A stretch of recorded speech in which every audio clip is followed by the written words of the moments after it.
Hi everyone, it's Mandy from Widosley Library. Thank you for joining me for Science Club.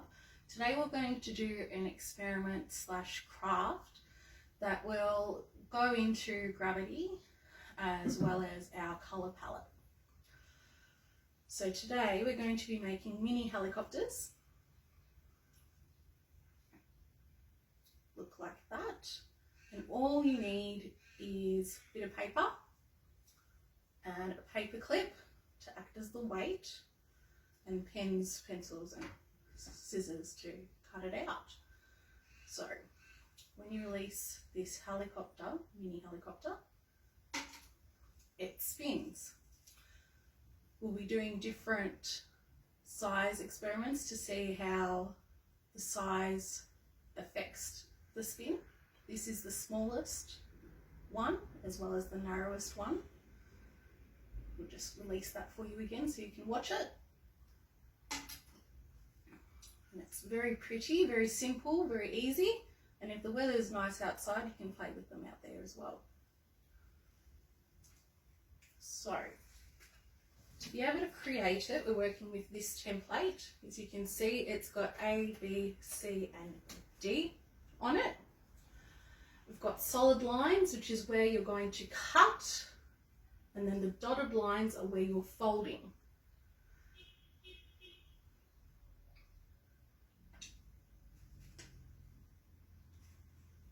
I will make this one up for you and show you, but it's basically just a rectangle with 2 rectangles at the top and then 3 rectangles down the bottom.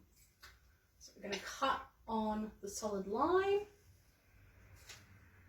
no further. And especially at the top with the C and D, you don't want to accidentally cut all the way across, because your top would be cutting off the bottom of your helicopter if you do that. But because it's just paper, it's fine. You can just make another one. So try not to stress. But with your A and your B, one folds forward. Whatever you do with the first one, you're going to do the opposite with the second one. So B will go back now, and they will act as our propellers. Now with C and D, you're folding them across each other like that. That makes the base of the helicopter. And then you're going to fold it up just a little bit to secure all those folds together. And that's where you place your paper clip to act as the weight. If you don't have paper clips, another option is to use blue tack.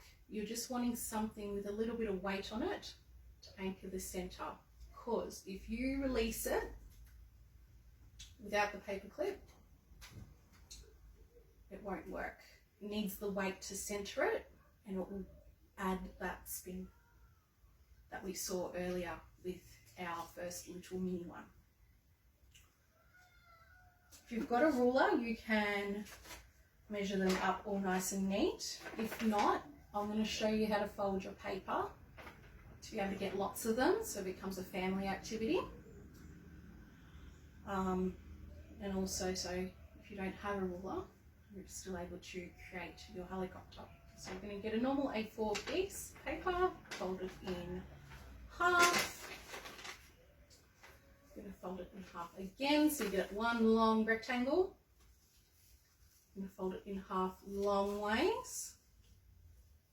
Fold it in half again, and then one more time. So you end up with a really little tiny rectangle. When you open that up, you'll end up with all these little fold lines which act as your guide for you to draw up your pattern, as well as where to fold and where to cut. I'll show you that one more time. So just folding a sheet of paper in half once, folding it in half one more time, folding it in half lengthways. Because it's half, it's just really nice and easy to get that. Fold it in half one more time, and then one more time again. So end up with a really, really tiny rectangle. We'll unfold that.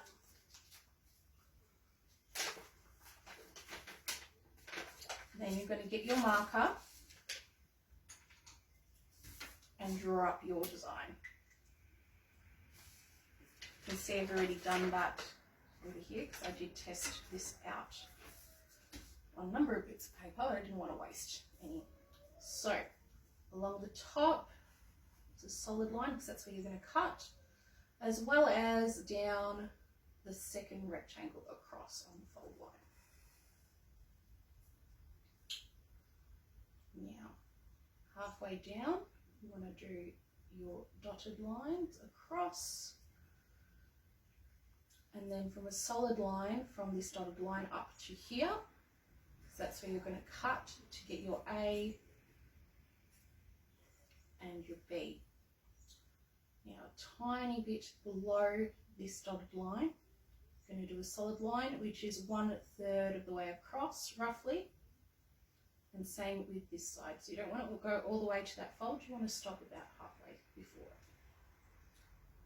and match it up, and then dotted lines all the way down to the edge to remind you to fold, and that is your C and your D section. So for however many people there are in the family who are wanting to join along is how many you would make. So if there's 4 of you, you just go across, then you'd have 4 all the same size. So it'd be all nice and fair.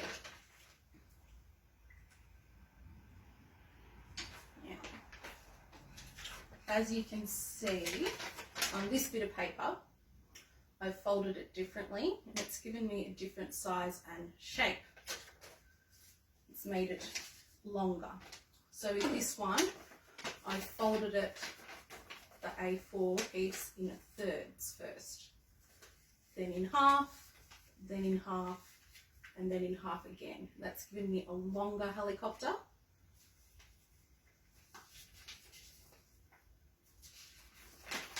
With longer propellers. It also might be easier for someone with little fingers to hold because it'd be a bit bigger and easier to handle. I'm going to make up this one here. I'll show you how to redraw our pattern one more time.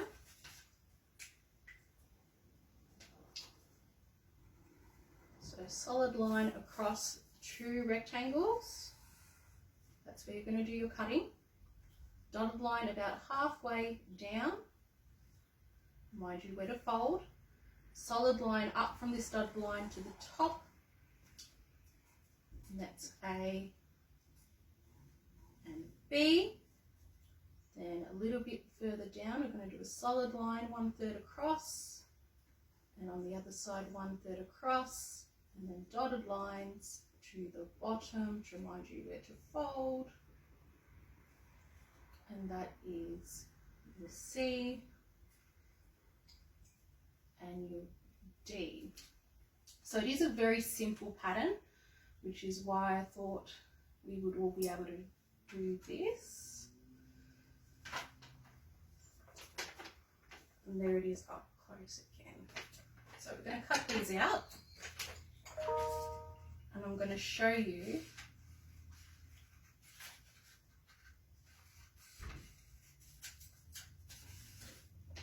how to make them up again.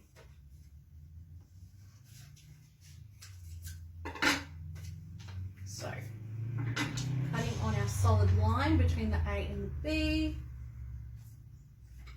and again, solid line with the C and the D's. Don't cut across, or try not to. If you stuff up, just make another one. Very easy. A and B, you fold forward or back, and you do the opposite to whatever you did with the first. C and D, you fold in, so they cover each other, and then fold up a little bit at the bottom to secure the base of your helicopter. And if you release it without the weight, it's a bit sad looking really. When you add your weight, it spins. Now, why is it spinning? Why isn't it just plopping down? When they're, because of gravity, there's upward, it's falling down. There's also upwards thrust. By having these propellers, it causes horizontal thrust. But because there's horizontal thrust in 2 different directions, not one, it causes it to spin. So if we fold the propellers on the same side, it just plonks down, but because there's horizontal thrust in opposite directions when we do two different sides, it spins. And that's basically how a real helicopters work as well. Now, time to do all our experimenting. Put that aside. Now, as you can see, I've done some pre-planning and pre-colouring here. The way our colour mixing comes into this experiment, because the rotors spin, our eyes can only keep up with the rotors so much, and the two rotors blur into one. Now, the way our colours come in, we've got three primary colours, which are red, yellow and blue.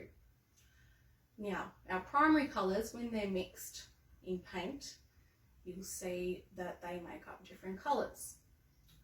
But the spinning of the copters will make the two different colours blur together, so you'll see different colours as they fly.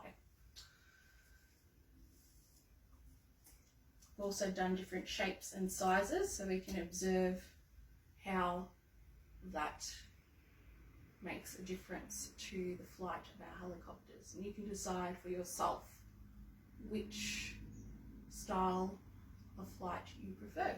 So this is our littlest one and narrowest one. And as you can see, it falls very quickly and it spins very quickly as well. Now, with A,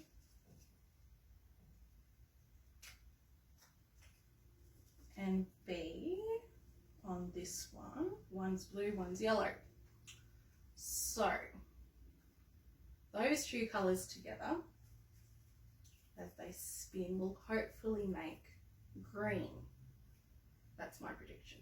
But as you can see, it's a lot bigger, and the propellers are a lot bigger as well. So we'll see what effect that has on the spinning. We'll release it, we'll see what happens. 3, 2, 1. That was a much more slowed and floaty drop. So it stayed in the air much longer.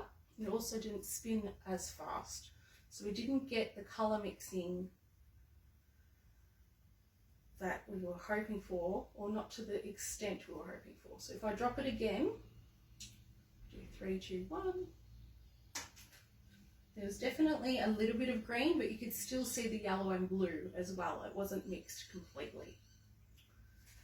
I should add, when you're making up your own helicopters, if you're going to make them coloured or patterned, do that before you cut them out.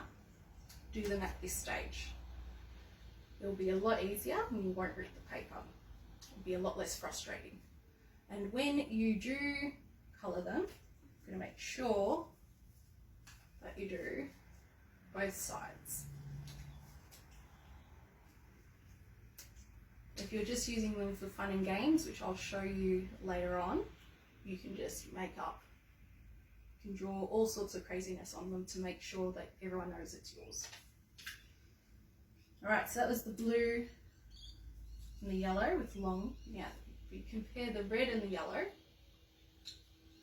this one again is much bigger and it's also a bit shorter. This I feel would be really good for anyone who has a toddler. It'd be a lot easier for them to hold and grab.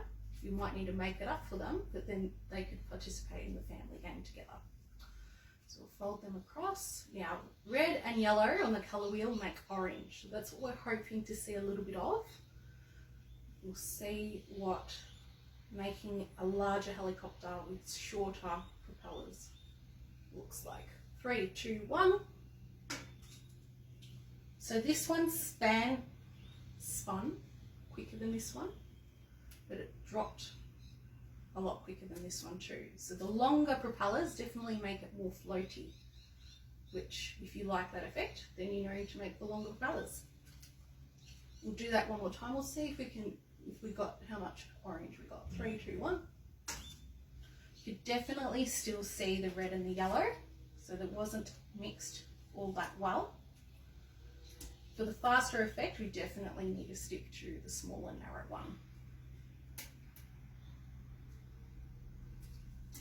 All right, our last primary pairing, which is red and blue. This one is much more narrow than this one. This one's got shorter propellers, but it is bigger. It's about twice the size of our mini little one. So we'll see what effect that has. You drop it, we're hoping to see purple, because these are our last two primary colours, and that's the last secondary colour that they create. Let that go. 3, 2, 1. Definitely a little bit of purple, but much slower than this one. We'll release it together so we can see them side by side. 3, 2, 1. This one spun a lot quicker. So if you're wanting fast spins, more tiny the better. But overall, very good experiment, seeing all different sizes. And because we did that in this video, for our family game, you can decide what size you're wanting to make. Now, this last helicopter I made earlier has random colours on it. It's got green and orange on one, purple and yellow on the other. So whatever colour faces up is the colours that you're going to see as it spins. So one spin you're going to see yellow and green. And the other spin you're going to see purple and orange. Now purple and orange are both secondary colours. Whenever you mix two secondary colours together, you usually get a form of brown, because that's what all three primary colours mixed together make. We'll see what happens. We'll release it. 3, 2, 1. Could still see the purple and orange separated. There was a little bit of brown. Just release it one more time. 3, 2, 1. Now, we'll do the other colours. So yellow and green. Yellow and green are next to each other on the colour wheel. You get green by adding yellow to blue. So these two colours should mix together really easily, even though it's not spinning as quickly as our very little one. We'll release that together now. 3, 2, 1. So that made a really lovely lemon yellow, lemon lime colour. I really like that. Release it one more time. And I really couldn't see the separation of the green and the yellow, which is really pretty. 3, 2, 1. All done. Perfect. Now, the game I was talking about, family game, because they're mini helicopters, you can throw these.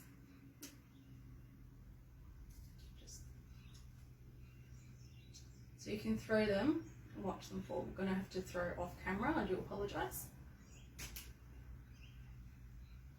So you can get a bowl, or with your leftover paper you can make a big bullseye.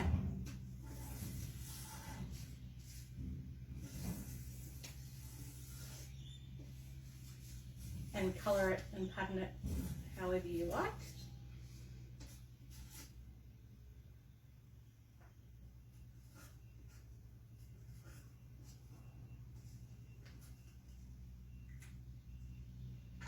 And have a throwing game. So whoever gets it in the very centre, 10 points. Whoever gets it in the middle zone, 5. And whoever gets it anywhere near this paper, 1 point. You can do the best of 3 throws. And everyone can make up their own helicopter and design it, put their name on it, and make it their own.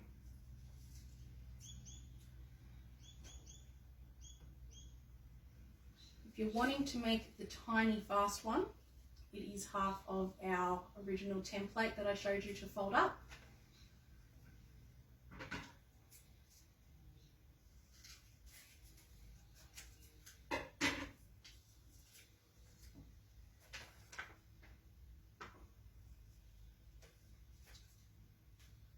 So when you're marking out to cut, you might need an adult for this because it will get a bit fiddly. The solid line just goes around the first rectangle, dotted line still across the top, solid line down the middle,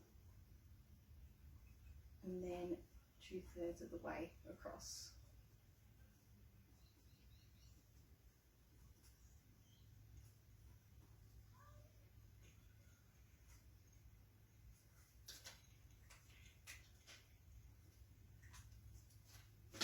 And that's how you make up the smaller, tighter one to give you a much faster spin. But that is much more fiddly, so you might need a grown-up to help you with that template, cutting it out. Alrighty, that is all for today, our science experiment and science club / craft. I hope you enjoyed this. I hope you have lots of fun with your little helicopters, and if the weather's nice, why not go out in the garden and play with them there. Thank you for joining me, and we'll see you next time. Bye!